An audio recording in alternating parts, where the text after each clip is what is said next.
Hola, buenas tardes. Tenemos oradoras hoy, Lucia Bertolini y Silvia Suárez, que son autoras de Mamá Antulla, la primera santa argentina. La charla va a estar dividida en dos partes. Lucia va a hablar de quién es Mamá Antulla, su liderazgo en un mundo de hombres y cuál fue su impacto como figura histórica. Mientras que Cintia se va a ocupar de cómo es el proceso de canonización y qué pasos hay que dar desde el punto de vista de los milagros y otros requerimientos para tener la posibilidad de acceder a la santidad. Nuncia Locatelli Bolveroni, que va a ser la primera en hablar, es periodista, escritora y conductora de noticieros y programas de televisión en Italia, socia fundadora de Sidera Media, que es una productora de contenidos, y una de las producciones más importantes que ha realizado es El Camino del Ángel, que es un documental sobre Jorge Bergoglio. Es además colaboradora de la revista italiana Oggi, es vicepresidente de la Fundación de la Policía Federal, miembro de la Fundación Carlos Alberto Bulgeroni en Montevideo, mecenas del Museo de Arte Moderno de Buenos Aires, es también miembro del Consejo de Administración de la Fundación Cultural Coliseum, se ha recibido en temas vinculados a medios de comunicación en la Universidad Católica de Milán y ha recibido diversas condecoraciones y distinciones por sus libros. Cintia Suárez es egresada en la carrera de periodismo de la Universidad de El Salvador, es profesora honoraria de la Cátedra Abierta Mamá Antulla en la Universidad Nacional de Santiago del Estero y Universidad Provincial de Córdoba, es columnista de Infobae, ha escrito diversos artículos y documentales sobre Mamá Antulla, ha sido declarada personalidad de la legislatura de la Ciudad de Buenos Aires y declarada Mujer del Año en el año 2024 en la provincia de Santiago del Estero. Nuncia, te escuchamos.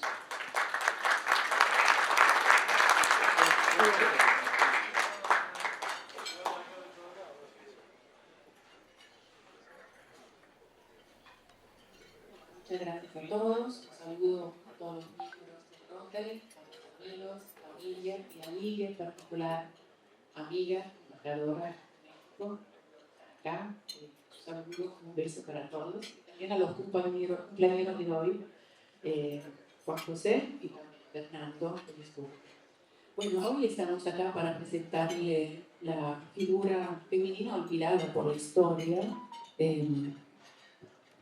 que es también ha inspirado los próceres de la primera junta y ha permitido, a pesar de las prohibiciones, de mantener vivo el legado de los jesuitas después de la expulsión. Se trata de María Antonia de Paz y Figueroa, conocida también como Mamá Antulla, la primera santa argentina canonizada el año pasado por el Papa Francisco.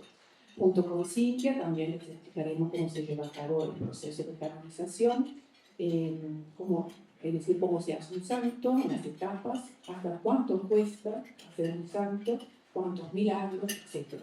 Y les mostraremos también en esos 20 minutos que trataremos de ser menos, las caras visibles de quien decide en el caso de la causa de los santos y también el proceso canónico de la cultura en sí.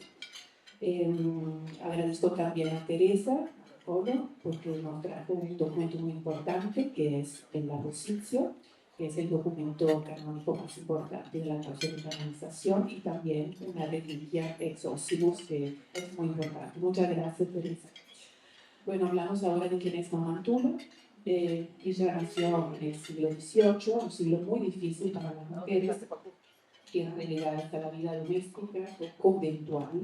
Y bueno, es una figura obviamente extraordinaria que brilla sobre todas.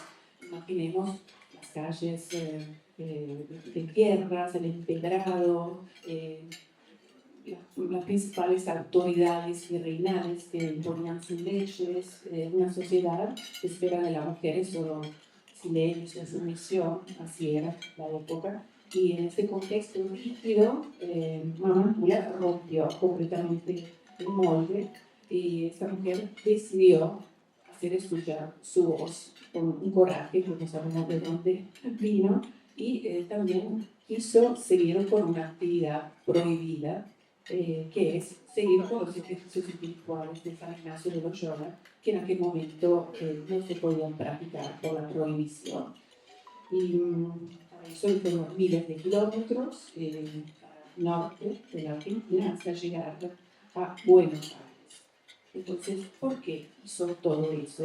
Porque los jesuitas habían sido expulsados por el Carlos III y por Clemente XIV, por la expulsión supuestamente se pensaba en terminar la obra de los jesuitas en América, pero sin embargo Mamantula desafió esa disposición colonial y mantuvo vivo el legado y de paso demostró su liderazgo.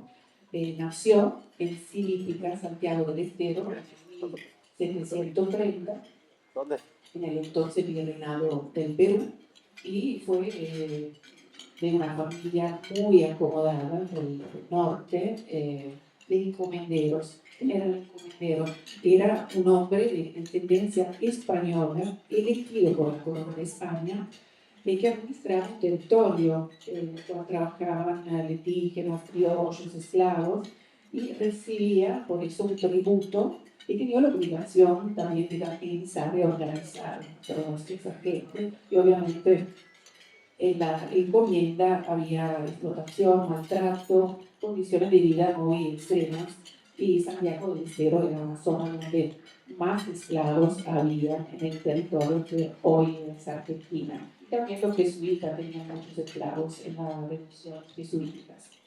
Entonces María Antonia creció en ese contexto desde muy joven. Su interés fue en ayudar a los más necesitados, los más postergados y no estaba conforme obviamente con lo que veía en la encomienda del padre. Por ello, a los 15 años decidió dejar su casa paterna e irse en el beaterio de los jesuitas. El beaterio es un lugar donde se reunían mujeres laicas que no tomaban los votos ni de obediencia, ni castidad, ni pobreza, pero se consagraban y ayudaban a personas que tenían como modo de operar la humanidad, criticaban a los huérfanos, mujeres criminales, también las prostitutas, las mujeres que eran rechazadas por la familia, por la sociedad, casualmente o oportunamente por embarazos que no seguían en el contexto de... Y entonces Mamantula trabajaba con los jesuitas, aprendió una cosa muy importante, que es organizar los ejercicios espirituales típicos de la Compañía de Jesús. Ella hablaba también quichua, aprendió mucho. Y esto era obviamente no era menor, porque la mayoría de las mujeres de aquella época no sabían leer ni escribir. Entonces iban para ser madres o monjas. Y sin poder tomar ningún tipo de iniciativa, sino de acuerdo al hombre de la familia. María Antonia estaba entonces absorbiendo ideas y prácticas de una orden religiosa poderosa y progresista para su tiempo, obviamente, que transmitió a los primeros próceres con quienes entró en contacto años más tarde. Entonces, sobreviene el hecho histórico importante, en 1767, Carlos III decreta la expulsión de todos los jesuitas de América y también de Filipinas. Y de la noche a la mañana desaparecen los padres jesuitas que organizaron escuelas, misiones, retiros. Y ese vacío fue el lugar donde Mamantula fue fundamental, porque decidió seguir con el legado de los jesuitas a los 38 años. 38 años en la época era ser una mujer ya con mucha edad. Entonces, ella dedicó su vida a continuar con la obra de los jesuitas. Entonces, nos encontramos con una mujer laica, importante decirlo, desafiando la voluntad del rey, del virrey, y también mantener activa una práctica prohibida. pidió el permiso al obispo para organizar los ejercicios espirituales y eso se le concedió, pero ¿qué significa? Que él era cómplice de una actividad clandestina. Eso no lo digo yo, lo dijo el Papa Francisco, no quiero tomarme la responsabilidad de explicarla como clandestina. Entonces, a partir del 1769, emprendió su viaje larguísimo, recorriendo casi 5.000 kilómetros del norte de la Argentina, lo que hoy es Santiago del Estero, Jujuy, La Rioja, Catamarca, Córdoba, hasta llegar después a Buenos Aires. Alquilaba casas donde ella recibía los ejercitantes y le daba alojamiento para 10 días y también le proponía comida para 10 días y ella viajaba descalza con una larga cruz que se llama Bacur y también vistiendo el hábito jesuita. Obviamente la gente que la miraba, los más conservadores y las autoridades, la miraban con desconfianzas, incluso la tildaban como loca, como bruja, y eso quedó registrado en los documentos que encontramos con Cintia Suárez en el archivo del Estado de Roma, donde se encuentra el corpus más grande de cartas de correspondencia de la época colonial con respecto a Tula y a la persona con la cual ella se cambiaba. Y sus cartas llegaron hasta Europa, donde fueron traducidas al idioma, hasta que Pedro Luis Pase, que creo que va en ese club, en esa asociación ya conoce, que era el expresidente de la Academia Argentina de Letras, consideraron a Tula la primera escritora rioplatense. Entonces ella logró algo inusual, mezclar las clases sociales, los humildes, los campesinos, con los señores más ubrados, con familias importantes, y hacer juntos los ejercicios. Y este era algo tan inclusivo, llamó la atención porque se afiaba una norma ya muy importante social de la colonia, que era la división estricta por clases y géneros. María Antonia carecía de cualquier tipo de cargo oficial en la iglesia y en el gobierno, y su autoridad provenía solo de su carisma y también de perseverancia en su causa. Y hay una frase muy linda de Mamá Tula que yo siempre trato de poner en práctica, que es: la paciencia es buena, pero mejor es la perseverancia. Y vamos a hacer por 3 ejemplos breves de su forma de liderar. Ella llegó a Buenos Aires en el 1779. Su fama ya la precedía, ya conocían lo que había hecho en el norte, pero el virrey Bertis no le concedió lo que ella quería, construir una casa de ejercicios espirituales. Tampoco el obispo local, Manuel Pinto, desconfió porque la vio de aquella manera y obviamente hubo un rechazo inicial. Pero ella, mientras tanto, en esos 2 años que no recibió respuesta, siguió con los ejercicios espirituales y hasta tuvo como otro cómplice, Manuel Pinto, el obispo, que después fue realmente una mano muy importante para ella. Era tan importante lo que hacía Mamá Tula en la ciudad de Buenos Aires que hasta tuvo que cerrar el teatro de comedias, porque los ejercicios se veían todas las semanas y tuvo que cerrar el teatro por falta de público. Entonces el virrey Bertis le concedió finalmente el permiso para construir la casa de ejercicios espirituales, y el obispo se volvió hasta ser un gran admirador, benefactor, hasta que le dejó una herencia en fondos muy importante para construir la casa.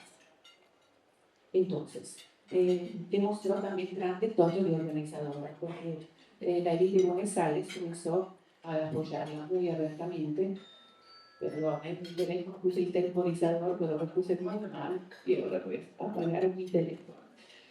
Y entonces, una cosa muy importante, le donaron también el terreno para construir la casa de ejercicios y una familia conocida, que fueron los padres de Manuel Alberti, que sería además uno de los próceres de la primera junta, y donaron una parte del terreno para construir la Santa Casa, que era en aquel entonces las afueras de Buenos Aires, que a día de hoy es la Avenida Independencia 1190, donde se encuentra la Santa Casa de Ejercicios, que es el edificio colonial más antiguo de la ciudad de Buenos Aires. También la consultaban, fue un oráculo también, los virreyes de Perú, que eran los Guirior, la consultaron ante un problema que tenían, ante un litigio con España, y el Consejo de Mamantula fue un acierto. Y además, había los ejercicios espirituales en los cuales participaban los sacerdotes, los seminaristas, y sin la aprobación en Mamantula no se ordenaba ningún sacerdote. Y también el virrey Vélez la valoraba tanto que no la dejó ir a Montevideo para abrir una nueva casa de ejercicios. Bueno, un gran liderazgo, lo de Mamantula, que tuvo un impacto histórico, tanto que la podemos considerar como una madre de la patria, y además la podemos también considerar una de las defensoras de los derechos humanos. La Argentina, una precursora de ese concepto de defensa de los derechos humanos, porque ella realmente se dedicó a los más postergados, a los últimos.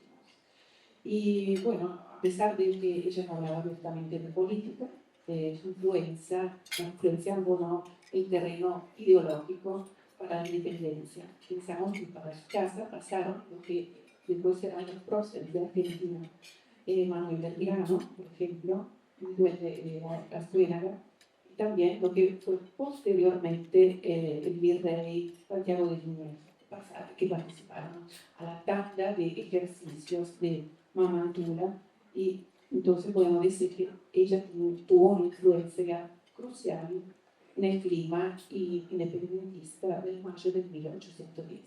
Ella falleció el 7 de marzo de 1799, a los 69 años, y pues su vida por un momento quedó en el olvido, pero ahora volvió a pertenecer a la historia con esa canonización y todas simples, suaves, para seguir. Nuncia, muchísimas gracias. Le invitamos a Cintia Suárez.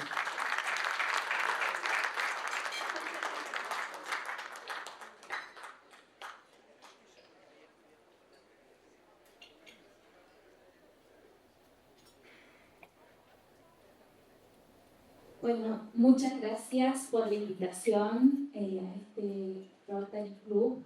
Me parece muy interesante que se puedan plantear estas conferencias donde se habla de mujeres, mujeres argentinas como Mamantula, en este caso una santa, pero como ha mencionado el Nuncio, una mujer que también ha sido una gestora de lo que después va a ser la Revolución de Mayo a nivel espiritual, ¿no? Porque por su casa se formaron espiritualmente prácticamente todos los próceres, y en particular Cornelio Saavedra la ayuda a las gestiones ante el Cabildo para fundar la famosa Santa Casa de Ejercicios. Pero bueno, ahora vamos a acercarles a ustedes cómo fue el camino hacia la canonización de Mamantula y cuáles son los requisitos que una persona tiene que cumplir para ser un candidato a beato y a santo. Principalmente, para iniciar el proceso tiene que haber transcurrido como mínimo 5 años después del fallecimiento de la persona. En el caso de Mamantula,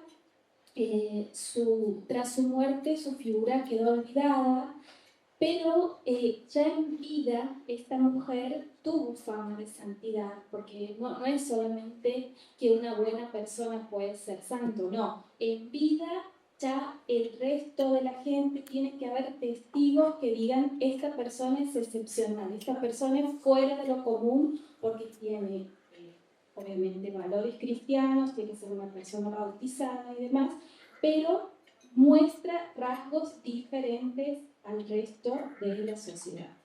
En el caso de Mamantula, su vida estuvo rodeado de hechos extraordinarios o inexplicables. Hoy los santos modernos no manifiestan estos rasgos, pero sí en el caso de Mamantula, por ejemplo, se bilocaba, es decir, estaba en dos lugares al mismo tiempo. Podía, algo también que se ha testimoniado sobre el padre Pío de Pietrelcina. Mamantula, ante la falta o la escasez de alimentos para dar de comer a tantas personas, en su presencia se multiplicaba la comida. También hay testimonios que, ella se autocuró de una fractura de costilla. Imaginemos 1700 caminando por el monte santiagueño, no había ningún recurso como para solventar ese problema. Y otro hecho que va a suceder también, como que queda en el registro oral, ¿no? Porque esta historia, al estar tan distante en el tiempo, hay mucha oralidad, que principalmente en Santiago del Estero, pero también en Buenos Aires, que ha quedado registrada y que se ha usado como una fuente para el argumento dentro de la posición, que lo tiene la Córdoba ya, es un libro gigante.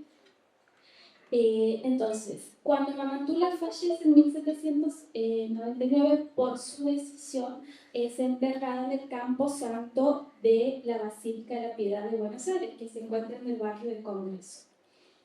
Posteriormente, esa, que era una mini capillita, fue demolida y fueron a buscar los restos de las personas que estaban enterradas.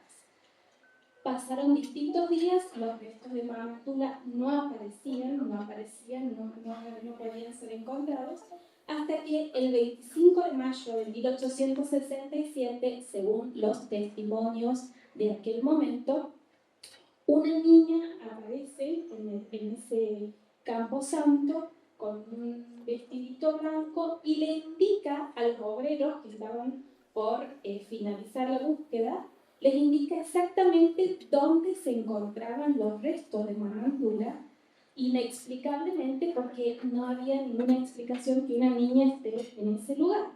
Y efectivamente los restos estaban ahí, fueron recuperados y luego puestos en un nuevo lugar.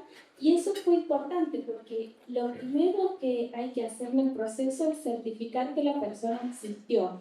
En el caso de Mamantula, por distintos siniestros, entre ellos la quema de la curia metropolitana en el año 55, se pierden muchos documentos, se pierden cartas, no se conserva su partida de nacimiento, entonces era central este tema de preservar los restos. En 1905 se inicia la apertura del proceso canónico en Buenos Aires, porque tiene que ser en el lugar donde el candidato fallece, y más de 150 obispos le piden al Papa en ese momento, Pío X, la apertura de esta causa de esta mujer.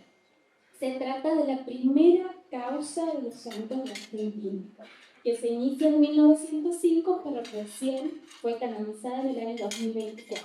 Ahora les voy a contar por qué. Se hace esta presentación en el Vaticano porque en el año 1905 se reporta una presunta curación inexplicable que se le atribuía a la intercesión de Mamantula.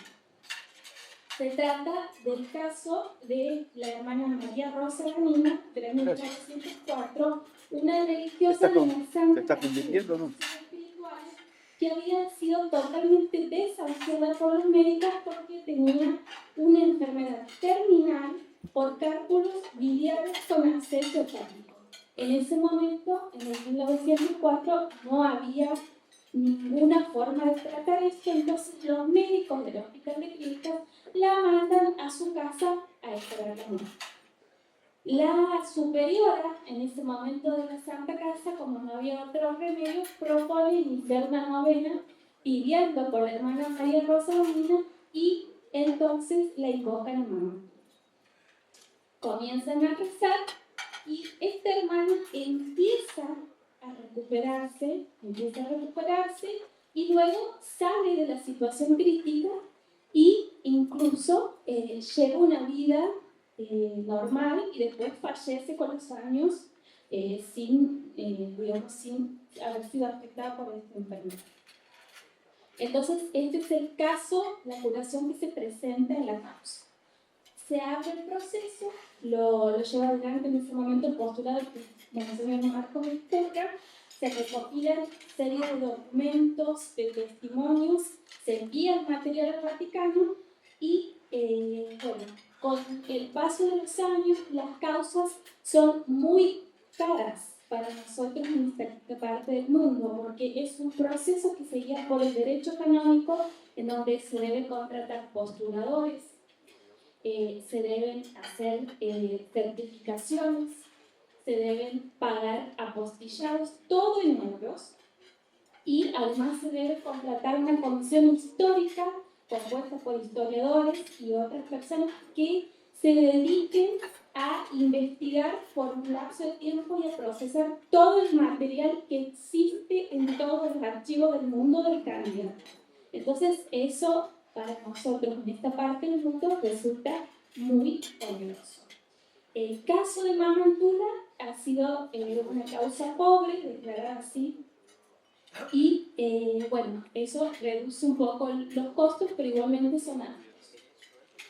El proceso que se había iniciado en 1905 se empieza a estancar justamente por el fallecimiento de distintos postuladores y por la falta de recursos económicos. Hasta que en 1999, Jorge Mario Bergoglio, el arzobispo de Buenos Aires, decide reimpulsar esta causa y las otras causas iniciadas en Argentina. En ese momento era un desorden porque no había un sistema organizado de las causas argentinas y él reimpulsa la causa de Mamantula teniendo solamente una estampita.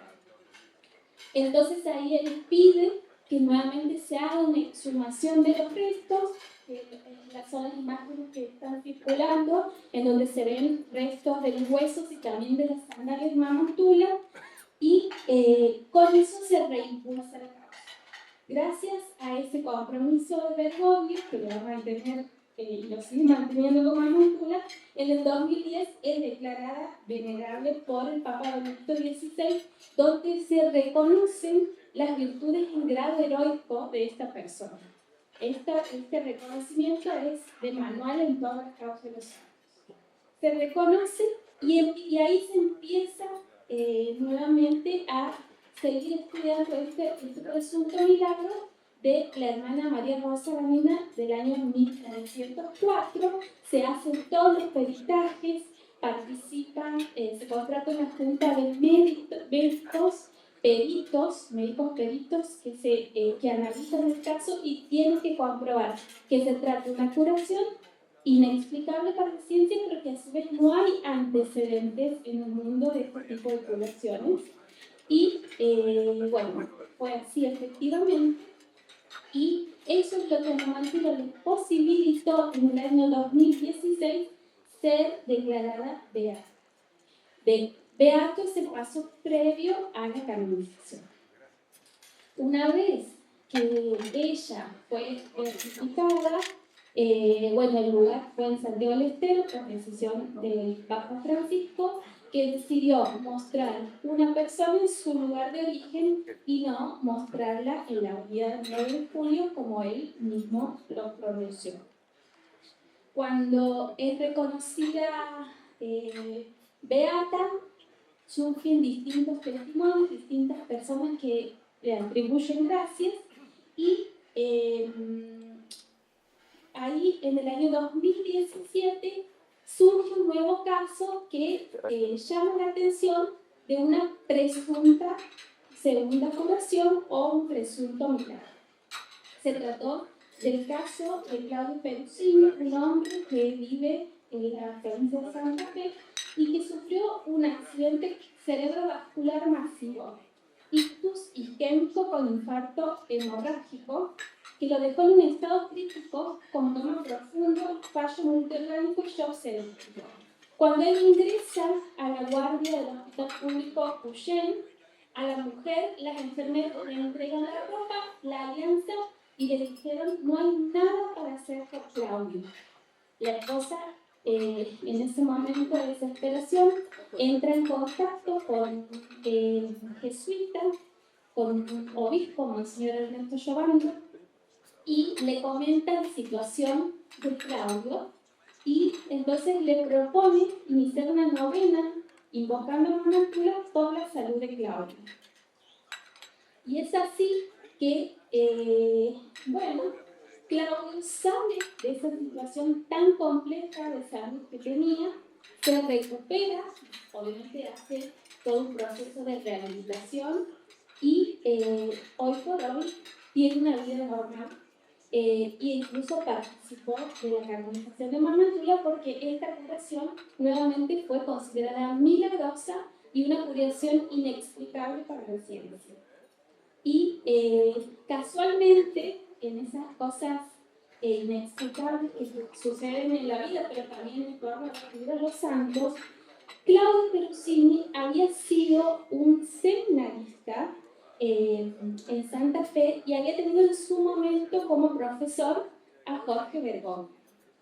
Entonces, Jorge Bergoglio le había dicho que no se podía, que no iba a ser para eso, y finalmente la vida y la Mamá Tula los unió en este milagro y fue lo que posibilitó a Argentina tener su primera santa laica y muy cercana al corazón del Papa jesuita, porque fue quien se arriesgó hasta su propia integridad física por el legado jesuita en un contexto de prohibición. Y gracias a esta mujer también de alguna manera tenemos a un papa, al primer papa argentino formado por los jesuitas, porque sin ella los jesuitas nunca hubiesen vuelto a la Argentina. Muchas gracias. Gracias. Vamos a ver porque tenemos unas preguntas.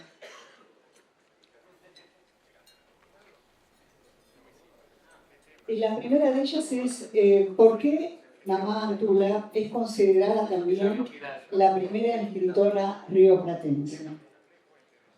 Bueno, la primera escritora rioplatense, siempre declarado por Barcia, porque encontramos en el archivo de Estado de Roma un corpus de más de 300 cartas, hojas, escritas por Mamá Tula o por amanuenses. Y realmente es un número muy importante, ya que en aquella época las mujeres no podían, no sabían escribir, no sabían leer, y ella es un caso excepcional.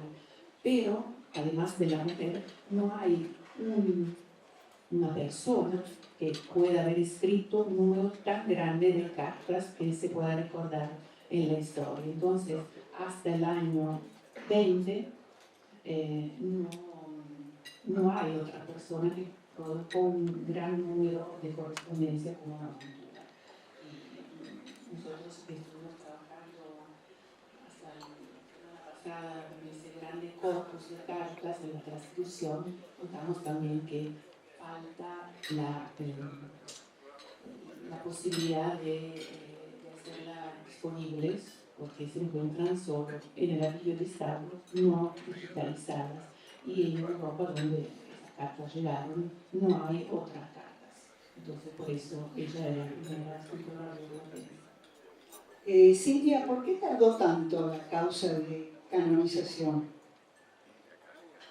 Por distintos motivos. Primero, esta distancia en el tiempo, desde que Mamá Tula muere, desde que se inicia el proceso y demás, hasta que realmente se reactiva, y también por cuestiones económicas, que es lo que también detienen a muchas causas que no prosperan por esto de los fondos que son muy caros, y también por una visión de que el primer santo argentino no tenía que ser una mujer, sino tenía que ser un hombre.